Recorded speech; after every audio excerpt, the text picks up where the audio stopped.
नमस्कार दोस्तों।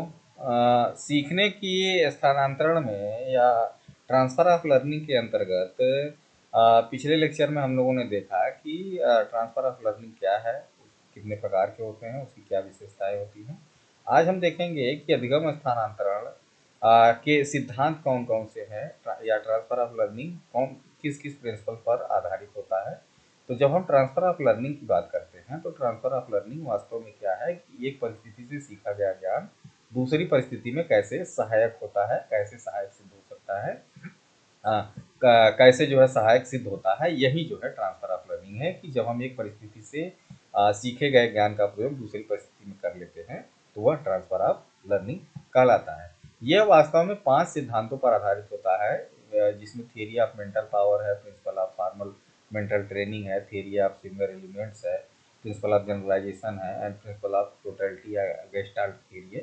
तो ये 5 सिद्धांतों पर आधारित है, लेकिन ऊपर के 2 सिद्धांत जो हैं अब उनका बहुत ज़्यादा यूज़ नहीं होता। 3 नीचे वाले जो सिद्धांत है वो मेन है, उसी पर हम लोग फोकस करेंगे, लेकिन इसको भी समझने का प्रयास करेंगे। इससे पहले देख लें कि जो है ट्रांसफ़र ऑफ लर्निंग कितने प्रकार की होती है। पिछले लेक्चर में हम लोगों ने इसकी चर्चा की थी, लेकिन इसको देख लें तो ट्रांसफ़र ऑफ लर्निंग वास्तव में 6 प्रकार की होती है। पॉजिटिव और transfer of learning, negative, negative में 2 होता है, रेट्रोएक्टिव और रिफ्लेक्सिव, और फिर इसके बाद हॉरिजॉन्टल, वर्टिकल, लैटरल और बाईलैटरल। ये इतने प्रकार के ट्रांसफ़र ऑफ लर्निंग हैं, अधिगम के स्थानांतरण है, जो हम लोगों ने पिछले लेक्चर में देखे थे। अब हम एक एक सिद्धांत की बात करते हैं। जैसे मानसिक शक्तियों का सिद्धांत, ये सबसे पुराना सिद्धांत है, जो ये बताता है कि हमारी जो है मानसिक शक्तियाँ एक दूसरे से स्वतंत्र हैं और जो है हम उसका जो है विकास कर सकते हैं। मानसिक शक्तियों के जैसे तर्क है, ध्यान है, स्मृति है, कल्पना है, हाँ, ये सारे के सारे हम डेवलप करके ट्रांसफ़र ऑफ लर्निंग हमारे अंदर तेजी से होगी। लेकिन अब जो है ऐसा माना जाता है कि जो मानसिक शक्तियाँ हैं उसको विभाजित नहीं की जा सकती, इसलिए ये सिद्धांत थोड़ा सा अब आउटडेटेड माना जाता है। हाँ, दूसरा सिद्धांत है औपचारिक मानसिक प्रशिक्षण का सिद्धांत या principle of formal mental training.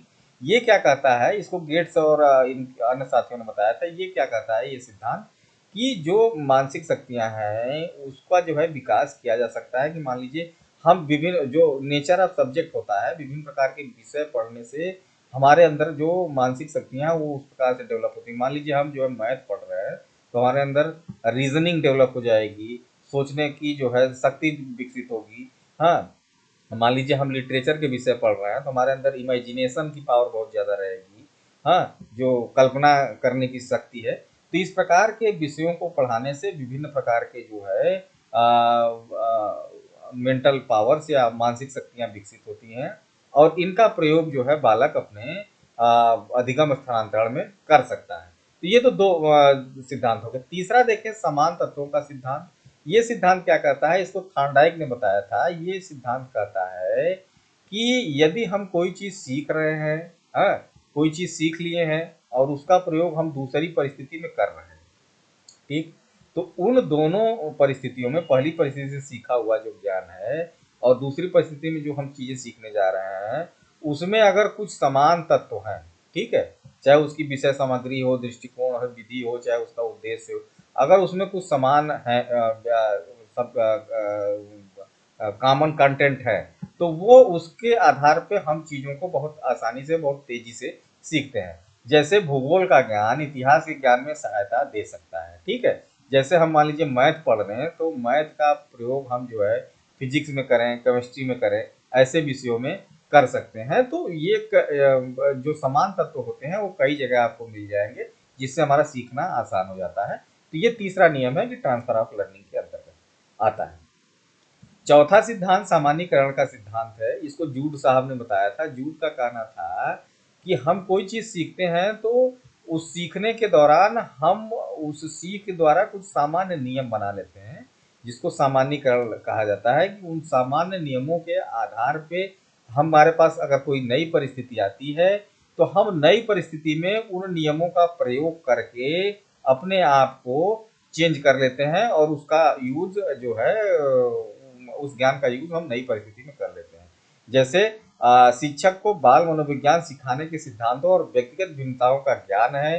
हाँ, बालक मान लीजिए टीचर को किसी बालक की जो है चाइल्ड साइकोलॉजी का ज्ञान है, तो वो अपने इस ज्ञान का प्रयोग कक्षा की समस्याओं का समाधान करने में और जो है उसको आसानी से कर सकता है। कि मान लीजिए चाइल्ड साइकोलॉजी हमने बहुत अच्छे से पढ़ी है, तो हम क्लास में जो भी बच्चे हैं उनके जो है समस्याओं का समाधान विभिन्न परिस्थितियों में कर सकते हैं, क्योंकि हमने कुछ सामान्य नियम चाइल्ड साइकोलॉजी में बना लिए होंगे कि बच्चा जो है इस प्रकार का है, इतने एज का है, तो इसका ये यह समस्या होगी।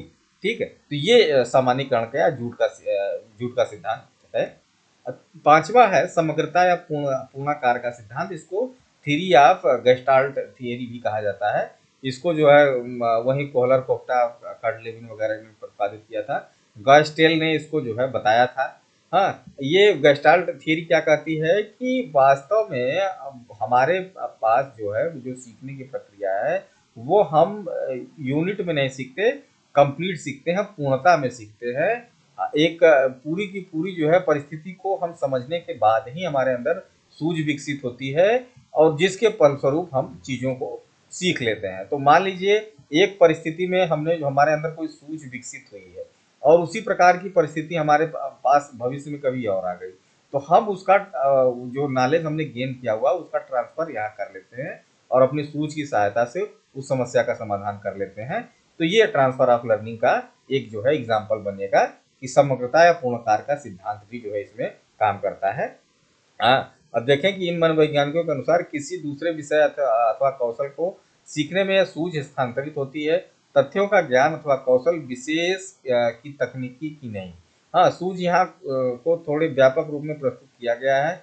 इसमें तत्वों का अर्थपूर्ण ढंग से समझने की शक्ति निहित होती है। मतलब कि हम एक परिस्थिति या एक समस्यात्मक परिस्थिति के अंतर्गत जो हमारे अंदर सूझ विकसित हुई है उसका प्रयोग हम दूसरी समस्यात्मक परिस्थिति में किस प्रकार से कर रहे हैं, ये जो है प्रिंसिपल ऑफ टोटलिटी बताता है। ये भी जो है आपके ट्रांसफर ऑफ लर्निंग के अंतर्गत आता है। Thank you very much.